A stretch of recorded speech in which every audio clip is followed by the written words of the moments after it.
तो क्या हाल है बच्चों। बच्चों, क्या हाल है आपके। आज हम आपको एक कहानी पढ़ाएंगे जिसका नाम है शर्मसार दरबारी। बच्चों, इसमें उन मात्राओं का यूज होगा जो मैंने आपको बताया है, जैसे कि आ की मात्रा, छोटी की मात्रा, बड़ी की मात्रा, छोटाओ की मात्रा, बड़ाओ की मात्रा, ऋषि की मात्रा, ए की मात्रा, ए की मात्रा, ओ की मात्रा, औ की मात्रा, अंग की मात्रा और आह की मात्रा। तो स्टार्ट करते हैं बच्चों। आप लोग भी मेरे साथ साथ साथ पढ़िएगा। ओके। बादशाह अकबर दरबार में बैठे थे।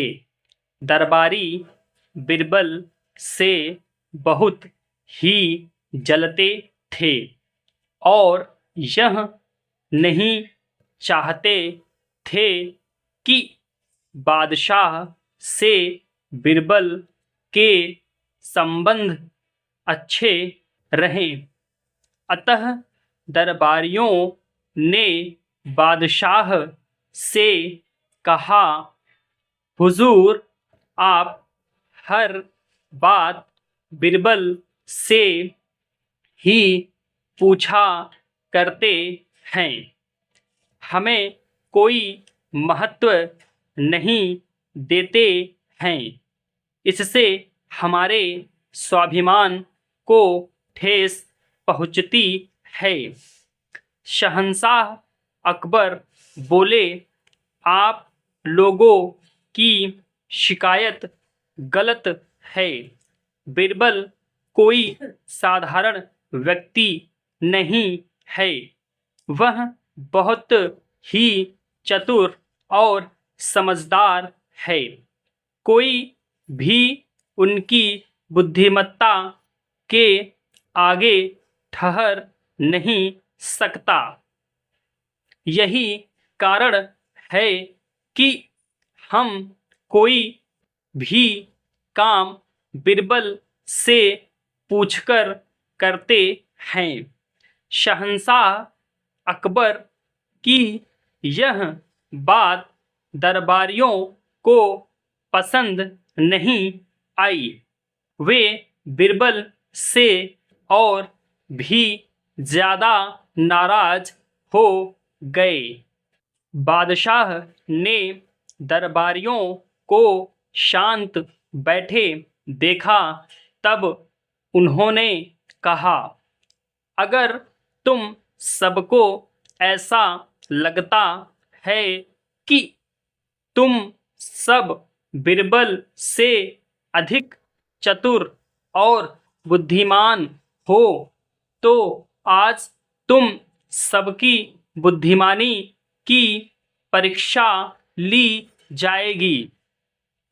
तुम में से जो भी इस परीक्षा में पास होगा उसे बिरबल का स्थान मिल जाएगा।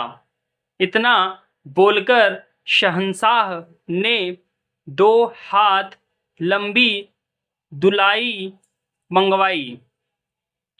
अब बादशाह ने दरबारियों की तरफ देखते हुए कहा, देखो, मैं लेट जाता हूँ और तुम सब एक एक करके मेरा शरीर इस धुलाई से ढकने का प्रयास करो। मेरे शरीर का कोई भी अंग खुला नहीं रहना चाहिए। जो भी दरबारी मेरा पूरा शरीर इस धुलाई से ढक देगा उसे ही बिरबल की जगह पर रखा जाएगा।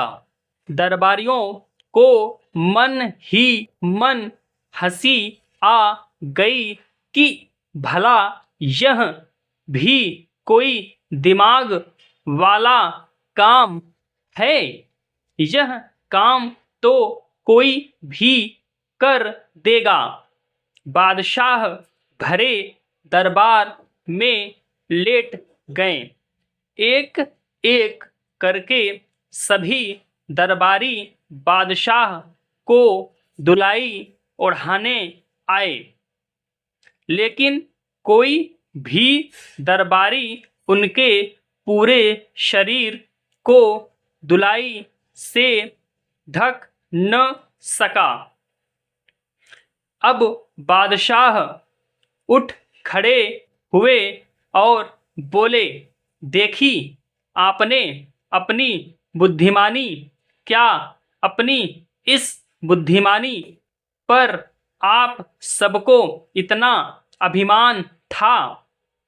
अगर बीरबल यहाँ होते तो अवश्य ही इसी दुलाई से मेरा शरीर ढक देते।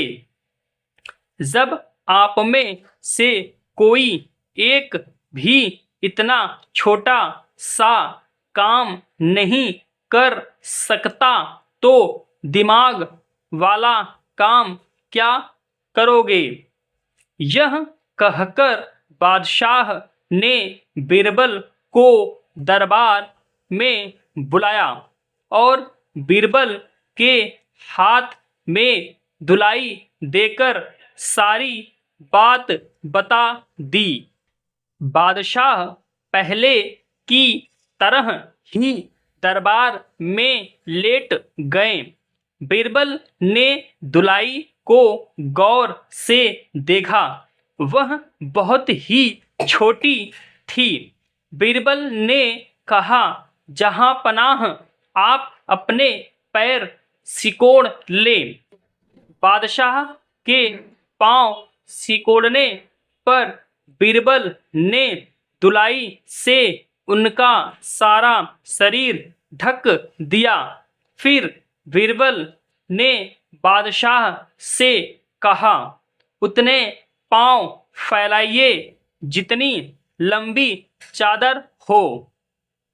बादशाह बीरबल के इस विचार से गदगद हो गए और दरबारियों से कहा, बीरबल की चतुराई तुम सबने देख ली न?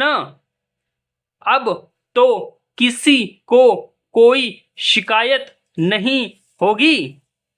शर्मसार दरबारी शहंशाह से माफी मांगकर चुप हो गए।